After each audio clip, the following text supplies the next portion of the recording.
If you work in public health and want 2026 to be the year you finally accomplish your goals, no more quitting mid-year, no more falling behind, no more ending the year feeling defeated, but you finally want 2026 to be the year you accomplish the goals you set out to achieve, then this video is for you. Today, I'm breaking down the 5 steps I teach women in my coaching program to achieve their goals. These steps are used by women who are working the jobs that should be 3 separate positions, managing staff of 10, navigating the political climate of public health, and are still accomplishing their goals. This is possible for you too. And later in the video, I'm going to tell you the biggest mistake I see women in public health making when it comes to trying to accomplish your goal that leaves you quitting early.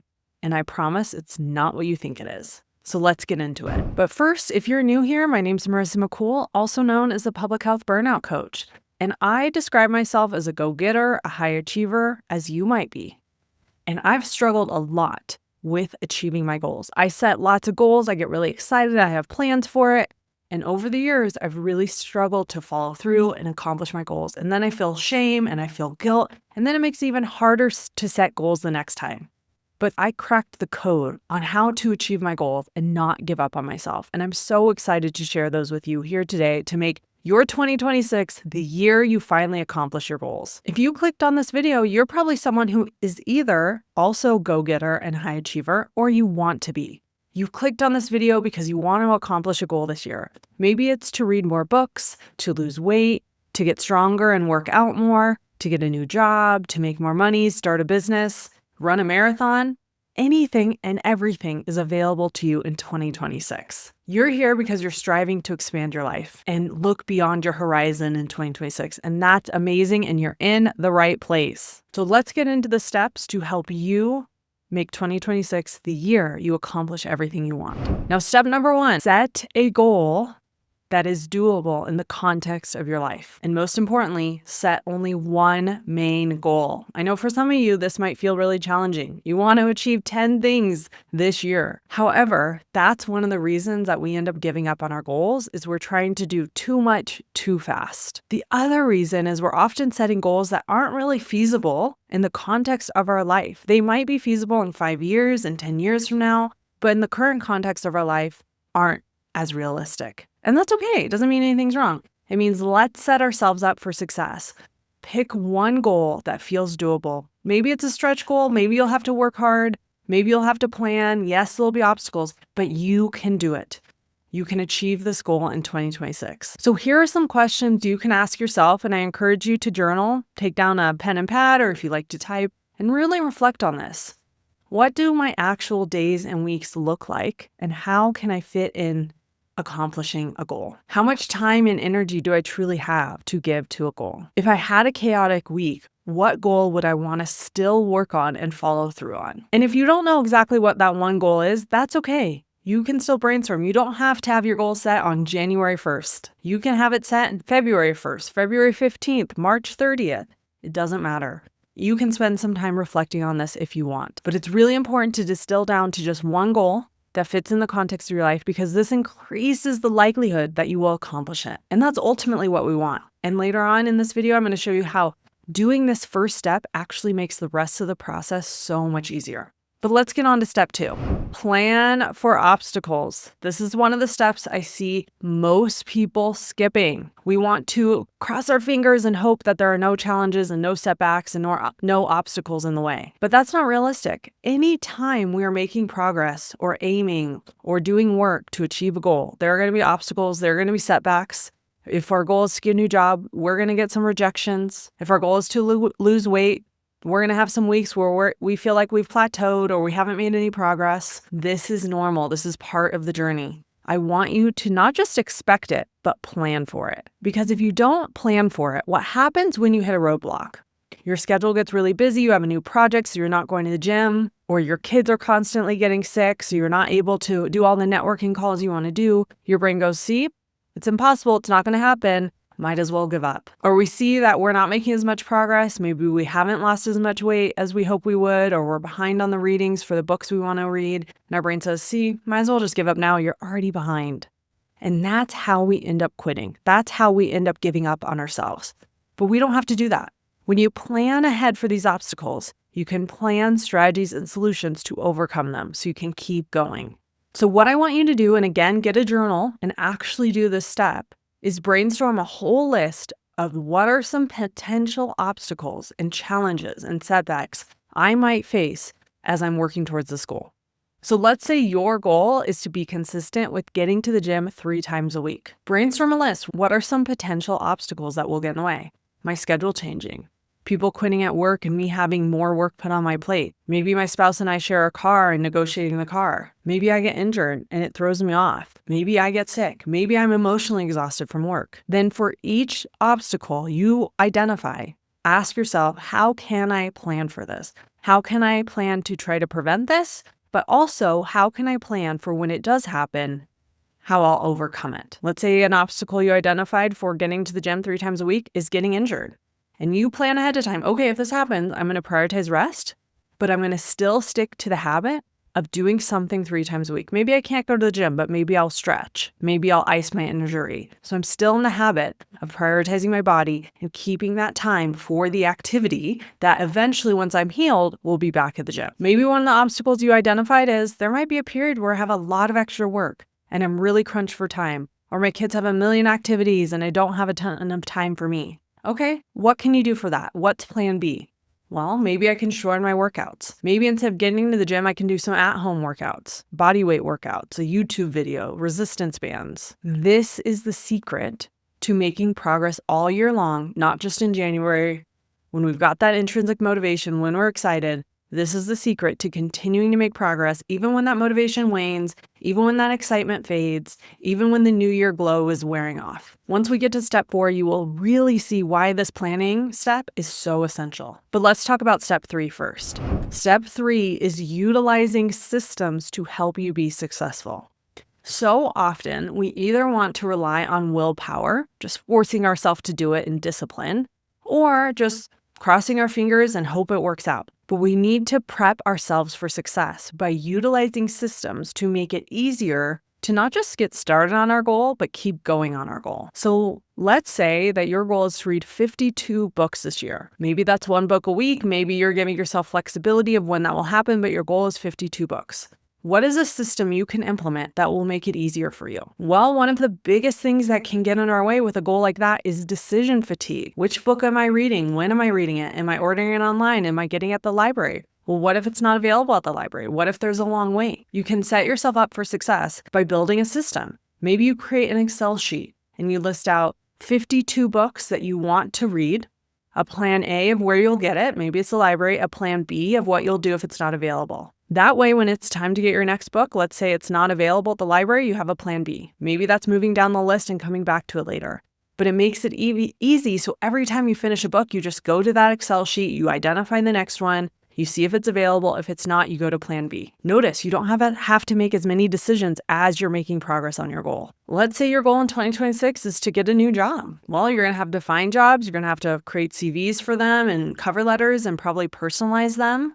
You'll probably want to track what you're applying to, and if you're getting rejection emails back or you're moving forward to interviews, what's a system you can use to help make it easier? You can absolutely use an Excel sheet and do it kind of old school manual, or there are so many systems out there online electronically you can use.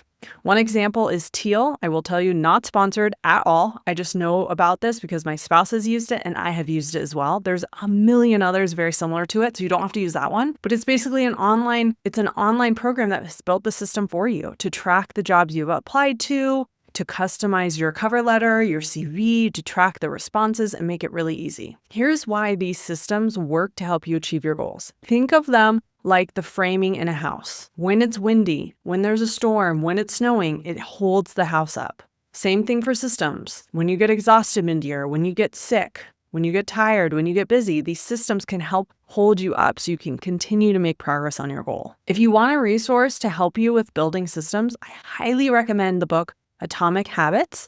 I actually recommended this in my 2026 top 5 books to reduce your stress. So you can check that video out. I'll link it below and I think up in the corner. You can check that out where I share more about that book, but it's ultimately all about building systems to help you achieve your goals or your habits. Okay, step number 4, change how you respond to setbacks. Remember in step 2, we planned for setbacks. Okay, a setback's gonna happen. What are the obstacles that could come up? What will I do when it happens? This is where that step really becomes gold. Because even with preparation, you're gonna have some setbacks you don't expect. And even the ones you do expect, they might feel heavy. You might feel disappointment. You might feel rejection. You might feel guilt. You might feel a lot of doubt. And so we need to change how we emotionally respond to setbacks, how we deal with them in order to keep going. The reason we plan for setbacks is so when they happen, we don't go into throwing our hands up saying, it's never going to work. I quit. I'm terrible. I'm not worthy. So instead you can say, okay, this is part of the plan. This is how it works. Of course this is happening, and take the next action. So here's what I recommend you do when you actually face a setback and how to change your response to it. Instead of just throwing your hands up in the air and quitting and making it mean you suck and you're terrible and you're not good at it and you're never going to achieve this goal, which are all lies your brain is telling you, by the way. Number 1, I want you to notice it and name the setback without judgment, without judging you. Number 2, normalize it. Remind yourself, of course this is happening. This is normal. There's always going to be setbacks towards any and every goal. You can even reflect on a prior goal you accomplished and think about the setbacks that you had to overcome, the challenges. Whether it was the first time you bought a house and you had a bunch of offers rejected, whether it was going to grad school and getting a degree and really struggling in some of your classes. Think about a goal you had accomplished in the past and the obstacles that came along with it to show your brain evidence that obstacles are normal. It's not a dead end. It might be a slow sign. It might be a yellow light, but it will turn to green again. And then choose the next best action. What do you need to do next? What's the next step for you to move forward and return to your goal? And then step 5. This one is actually really important.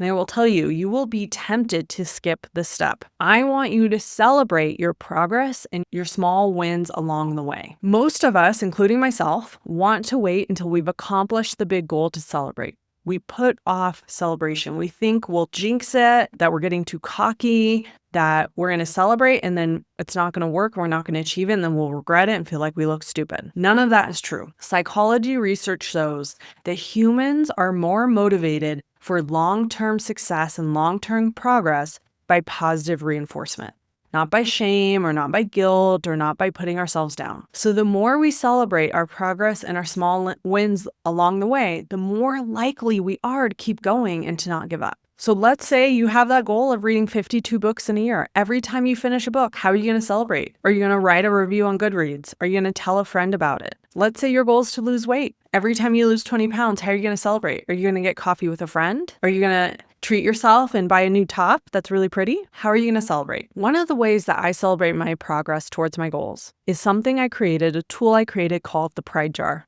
I have my example here. I just have a little jar. I put a little Pride Jar here.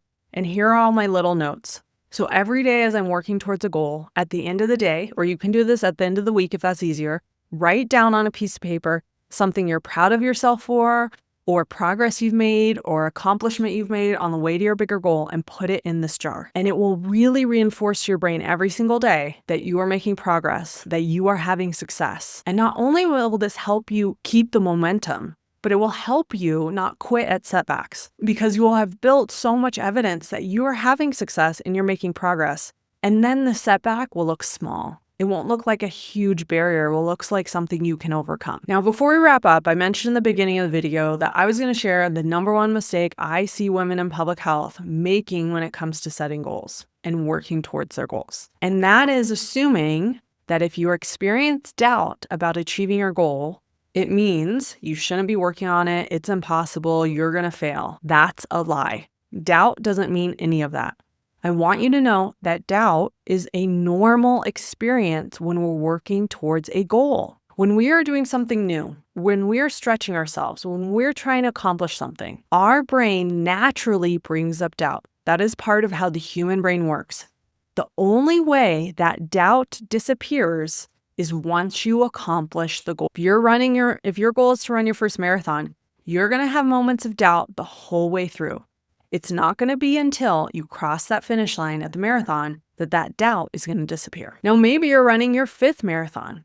you might still have some doubt. Probably not as much as your first marathon, but it still might come up. That's okay. I want you to just expect for doubt to come along for the ride. Doubt doesn't need to be in the driver's seat, telling you where to go or where to stop. We also don't have to put it in the trunk and duct tape its mouth. We don't have to kick it out of the car. We just need to have it in the back seat. Just know that it's normal and it's going to come along for the ride. It doesn't mean you're doing it wrong, you're going to fail, it's impossible. It just means you have a human brain. That's all. This is why step 5 of celebrating your progress, doing something like the pride jar, can really help counter the natural doubt that's going to pop up here and there as you're working towards your goal. People who achieve their goals do not do it because they have zero doubt.